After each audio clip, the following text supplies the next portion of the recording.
Cuando Job oró por sus amigos, el Señor le restauró su bienestar. Es más, el Señor le dio el doble de lo que antes tenían. Entonces todos sus hermanos, hermanas y anteriores amigos vinieron y festejaron con él en su casa. Lo consolaron y lo alentaron por todas las pruebas que el Señor había enviado en su contra, y cada uno de ellos le regaló dinero y un anillo de oro. Así que el Señor bendijo a Job en la segunda mitad de su vida, más que al principio, pues ahora tenía 14,000 ovejas, 6,000 camellos y 1,000 yuntas de bueyes y 1,000 burras. Además dio a Job otros 7 hijos y 3 hijas.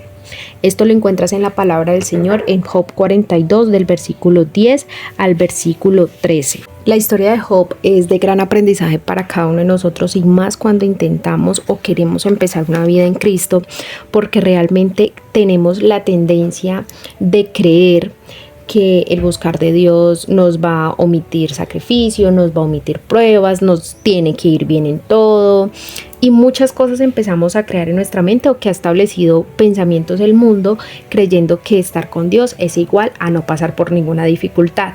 Y es un error, y es lo que nos hace caer, lo que el diablo usa para que nos apartemos de Dios. Si bien es cierto, el Señor Jesús dijo que pruebas íbamos a tener siempre, pero que nos alegráramos porque ya habían sido vencidas todas.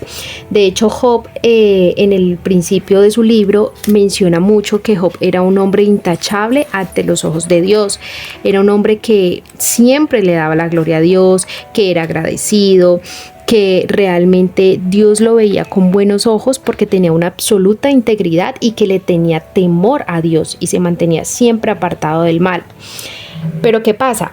Cuando queremos hacer las cosas bien para Dios, cuando estamos caminando hacia el Señor, el enemigo pues se va a alertar porque se está levantando un hijo de Dios, se está levantando un instrumento del Padre. Entonces va a querer venir a atacarte, y eso fue lo que pasó con Job. El diablo le dijo a Dios que si él era tan intachable, que si él era tan bueno, que le permitiera ponerle pruebas para que se diera cuenta que Job no era lo que Dios creía. El Señor le permitió esto, pero le dejó muy claro que su vida no podía ser tocada. De hecho, empezó Job a tener una serie de pruebas y una serie de dificultades que si a ti o a mí nos llegan a pasar, creo que no las podríamos superar en nuestra carne, porque ni Job pudo.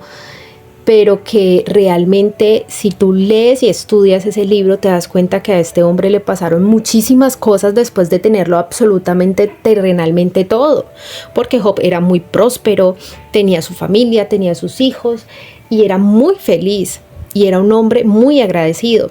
Y al empezar a pasar estas dificultades, no faltaron las personas como su esposa, sus familias, sus amigos, que vinieron a molestar o a fastidiar la mente de Job, tirando juicios de que Dios ya no lo quería, que Dios lo había abandonado, que Dios ya no estaba con él, y muchas cosas más que ustedes pueden encontrar durante el trayecto de toda esta historia, donde Job se sostuvo, donde Job fue firme y siguió creyendo en Dios. Y en este apartado que el Señor nos muestra es para que tú te des cuenta que las bendiciones vienen del cielo. No vienen de absolutamente nada, ni por suerte, ni por que las personas aquí en la tierra te las quieran entregar, te las quieran regalar. No, las bendiciones solo vienen del cielo. Una vez tú te sostengas, que tú le creas a Dios, Dios se va a manifestar en el momento que Él lo crea conveniente en su vida. Podrás decir, uy, pero Dios se demoró un poco para bendecir a Job, pero con lo que acabamos de leer, ¿no valió la pena? Dios le dio mucha vida a Job, le dio salud, le dio abundancia, fue demasiado próspero, le dio una nueva familia, le dio nuevos hijos, hijas, y aún así le devolvió la honra delante de esas personas que fueron usadas para venirlo a distraer durante esos tiempos difíciles. Dios le volvió a él todo lo que él algún día tuvo y hasta más. Lo bendijo muchísimo más. Entonces es para que tú empieces a pensar y a entender y a creer que por más de lo que tú estés pasando en este momento, por más que las personas hablen de ti, por más que te señalen, que te juzguen, que estés enfermo, que estés pasando financieramente por un momento difícil, que tengas problemas con tu familia, que tu esposo o tu esposa estén en contra tuyo, tus hijos, no importa.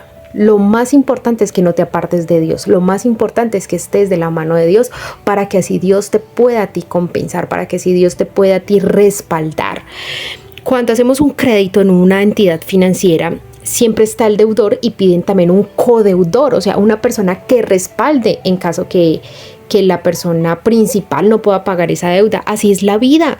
Tú necesitas un respaldo, el respaldo es el Señor, que cuando en tus fuerzas ya no puedas, que no lo puedas lograr, el Señor esté allí respaldándote a ti, te esté levantando, te esté ayudando, te esté sacando de esta situación por la que estás pasando. Entonces yo te invito para que tú empieces a pensar y a estudiar este libro de Job, que de verdad nos deja demasiadas enseñanzas, y otra de ellas es que no podemos temerle a las situaciones, no podemos temerle a las circunstancias, a las pruebas, porque una vez tengamos miedo de esto, lo único que vamos a hacer es llamar eso a nuestras vidas. No podemos estar pensando, ay no, es que mejor no voy a tal lado porque fijo me enfermo.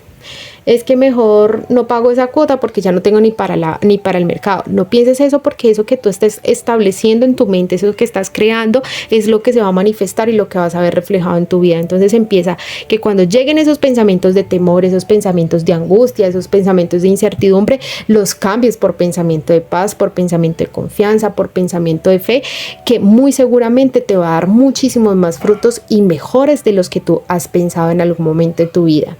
Que haya sido Dios hablando a tu corazón, que reargulla tu espíritu y que puedas levantarte de lo que hoy te tiene en el piso. Dios te bendiga.